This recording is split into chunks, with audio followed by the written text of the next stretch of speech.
It wasn't as if I couldn't hear anything. The silence I experienced was audible. My steps, pigeons, a door creaking, but heavily burdened with muteness, sounds that couldn't or refused to sound.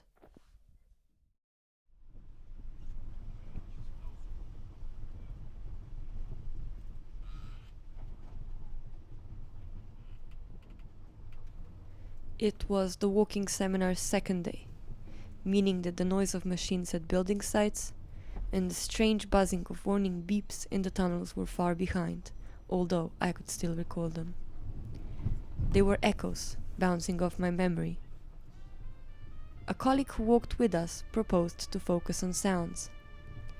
She asked us to inspect, feel, think, and approach research questions through our ears, giving us a sound booklet with QR codes.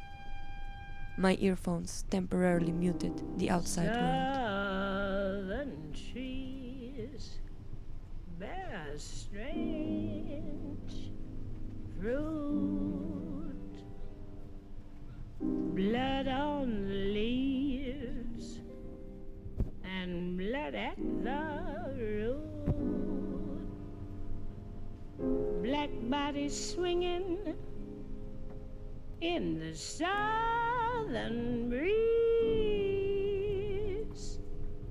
strange fruit hanging from the poplar tree.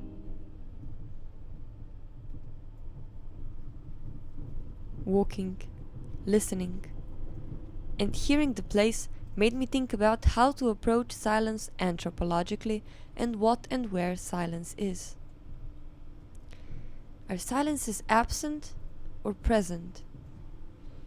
What is the relation between silence and absence? Does silence have an echo? Can we think of silence as a presence of absences? Silence as a refusal, resistance, suppression, shelter? What about its opposites? I couldn't embrace the notion of silence as the opposite of speech.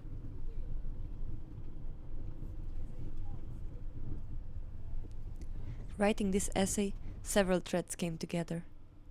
Personal and professional, coincidental, fleeting, and casually connected. 5 of them surfaced.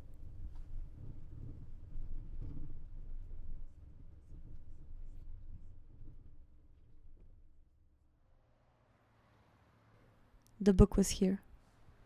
A colleague of mine gave it to me just before we went on the walking seminar. A beautifully written book about the world crumbling apart, about the inventory of echoes, an archive of lost sounds and lost children. Reading it, and later walking in Istri, my thoughts circulated the ideas of inventories of echoes, thinking about the stories gone or forgotten as if they never existed. Moments passed by, lives swallowed by the road, leaving behind emptiness.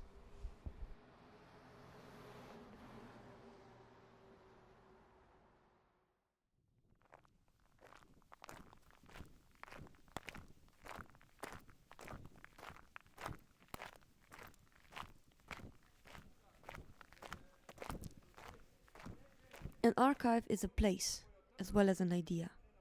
It is an idea of the accumulation of historical records and materials for present and future use, selected by recognized experts and stored in specific places, called archives.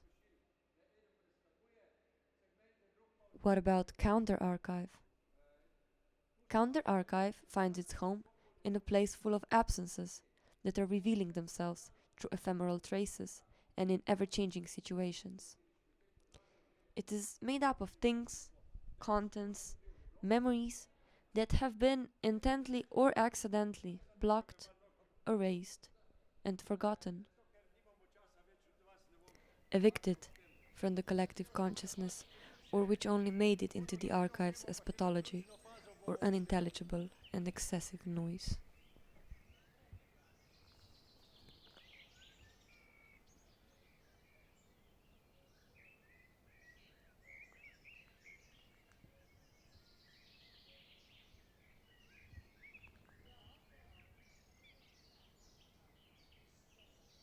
What do we hear?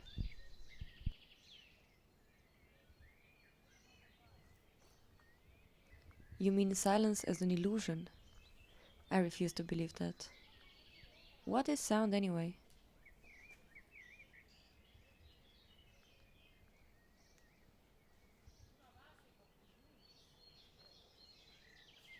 Air is infrastructure. That's cool. What about echoes?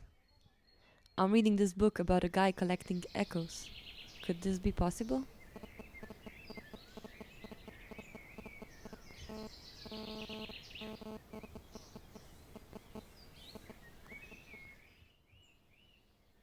But what if air remembers in the same way as water does? Water does remember, right?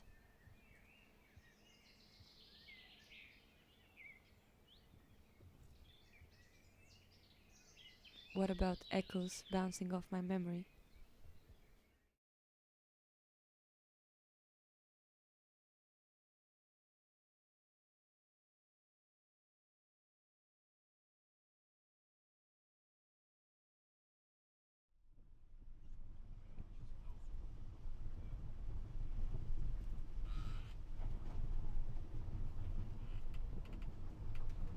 Can we embrace the notion of infrastructure as an archive of absences? Roots as an archive of absences?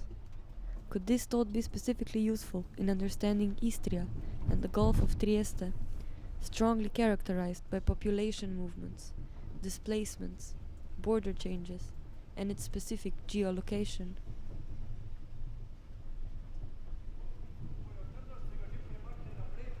Entering the tunnels near Divača, I expected silence. A deep, dark, earthy silence, at least in one part of our visit. Still, amid the mountain, I was surrounded by beeping and flickering lights, with bright lines conjuring up the bubbly atmosphere of the day. Here, the silence was pierced by noise, the darkness with light. Could noise be the close cousin of silence, overshadowing, piercing, and comforting the world as silence does, as darkness does?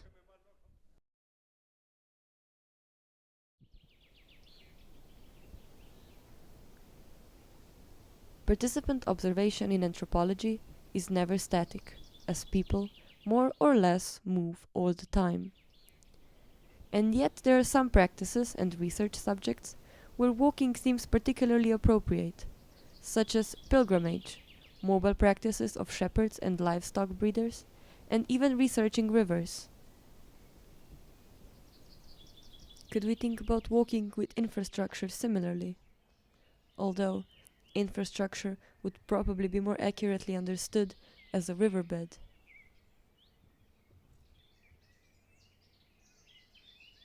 What came out of this experience is the importance of focusing on multidimensional dynamic relations that couldn't be charted on a one-dimensional map.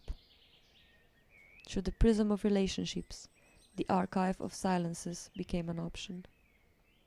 The one who tries to listen by passing through becomes an archivist.